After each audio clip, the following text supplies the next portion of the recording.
the far northern waste of Nehwon stood the unscalable mountain peak called Stardock.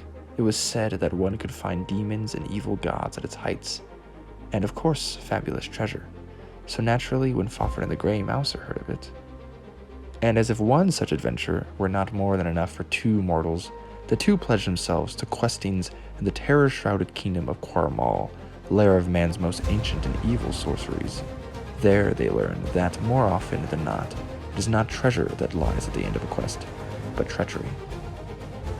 Hello and welcome to Liam's Lyceum. I'm your host, Liam, aka Hemvar, and today I'll be doing a spoiler-free review of Fritz Leiber's Swords Against Wizardry.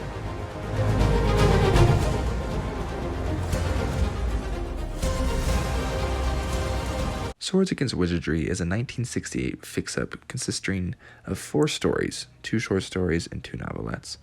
The first is In the Witch's Tent from 1968, and I know one of the stories is original to the collection. I would guess it's this one because it connects the last story of Swords in the Mist, which is book 3 in the Fafhrd and the Grey Mouser saga, and it connects it to the stories after that. And it is extremely short because of that, which Leiber's story is written later to connect. His stories tend to be rather short. The story itself is a fortune being told by a typical ugly, haggish witch, with gross visage and whatnot. This is set up as the duo are dressed for the cold as they go north to the mountains. Now, I would normally tell you that this is where you should go watch my spoiler-free reviews for the first books, Swords and Deviltry, Swords Against Death, and Swords in the Mist, but this is Fafhrd and the Grey Mouser, and you really don't need to read at least his first 4 chronologically at all. Now, I would recommend starting at Swords Against Death, or maybe Swords and Deviltry, but you could even start here, and I'll just say right out that Swords Against Wizardry is probably tied for my favorite of these so far with Swords Against Death. Okay, the next story is Stardock, which is from 1965 and originally published and fantastic. It's a novelette, and the story is named after the tallest mountain on Nehwon, essentially their Mount Everest. As they figure out how to scale the mountain, Fafhrd is reminded of his youth in the cold wastes, which we have not seen since Swords and Deviltry. There is a map of the mountain at the front of the book, or at least in my version, and honestly, this story kind of starts a little slow, but I feel like it is interesting for the most part, and it was really great overall. There you have weird encounters with womanly faces in the night as they ascend the mountain, and honestly, it's just a great example of Leiber's own wizardry, right? He makes these characters so human, but with great talent and humor, and he puts them in exceptional and fantastic circumstances that are super cinematic, highlighting their awesomeness with a flourish. There is nothing else like this series, or maybe there is, but they're imitations, I would imagine, at this point, right? Anyways, now story 3 is The Two Best Thieves in Lankhmar. It's again a short story, and it's about how the duo go about selling their plunder and getting coin for their efforts, as well described in Stardock. The two have separate ideas on how to get coin for their booty, and so they go to different places to try to sell them. I laughed out loud reading this one, actually, and interestingly enough, it actually features Alex, who is a character from Joanna Rosa's she's called Alex the Picklock here, and I don't remember actually what the name of the book that she is from as of right now, but maybe it's Alex Pitlock, or The Adventures of Alex actually kind of sounds familiar. Anyways, again, Leiber shows off his amazing use of dialogue here, which honestly I would just love to be as good as he is with it. He also shows the great relationship between Fafhrd and the Grey Mouser, and that they don't always get along, and I don't believe they don't always get along. They're kind of like brothers, essentially, in that way. And also, I wouldn't say this is a spoiler, but surprisingly, there is an openly lesbian couple in this story that is not just there to be sexualized or made fun of, which was pretty cool, actually. Now we have the second novelette, which is, I would say, definitely the longest story here, and that is the last story, The Lords of Coramal.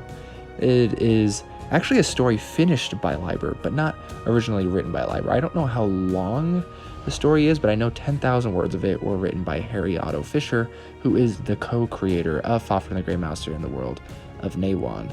Now, the only other thing he's written was the origin story for the Grey Mouser as found in Dragon Magazine issue 18. But the story was started in the 30s, and yeah, so it took quite a while for it to get published. I believe it was published in 64 in Fantastic Stories of Imagination before being included here. Now, the story itself starts with some irony as Fafhrd decides to go north and the Grey Master decides to go east, but they both end up in Coramal, but they didn't, actually discuss what they were planning on doing well enough, so they don't know that, and they don't run into each other for quite a while, even though they're in the same place. And honestly, that's just funny, typical setup you would expect from something like Leiber and from the duo of Fafhrd and the Grey Master. Now, the city of Coramal itself is underground, and is honestly the last remnant of a once great empire. It's extremely decadent. The uppermost levels belong to Coramal, who is the ruler, and his son Hazjarl, I don't know how to say it, has the upper levels, and his other son, Gwei, has the lower. Now, these two brothers are constantly at war, and that is actually, positions with those brothers is what Fafhrd and the Grey Master have been hired for. This one goes in a kind of an odd direction. I guess you could say it's a little slow at times. It's interesting because it's hard to tell what was written by Fisher and what was written by Leiber. But it's honestly, not knowing how long it is in total, it's kind of hard to tell, really, or to dissect it more.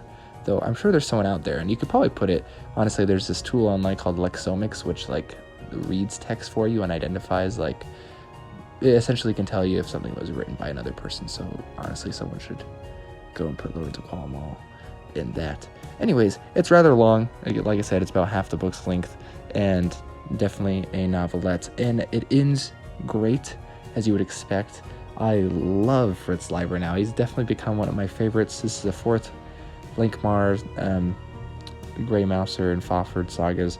I have read one other Fritz Leiber book that I have reviewed on the channel, which is Gather Darkness, and I do plan on reading lots more as he has now become a favorite. But anyways, it's been Liam and Liam's Lyceum. Let me know if you have read any Fritz Leiber, if you've read Swords Against Wizardry, which one is your favorite in the story if you have, how this holds up against the other previous books in the Swords series. Again, like I said, I would say I'd kind of tie it with Swords Against Death right now. The one thing that Swords Against Death has up against it is there's about 10 stories in that one, so the stories are rather pithy. But again, if you like longer stories, though, then Swords Against Wizardry has, that up against it. Anyways, I do come out with reviews on Mondays and Fridays, other videos on Wednesdays and Saturdays, and I do poetry videos on Thursdays. And I have a Discord, which I will link below if you want to join and talk about some sword and sorcery, because I love talking about that. And anyways, it's been Liam Lyceum. I will catch you next time. Thanks for watching.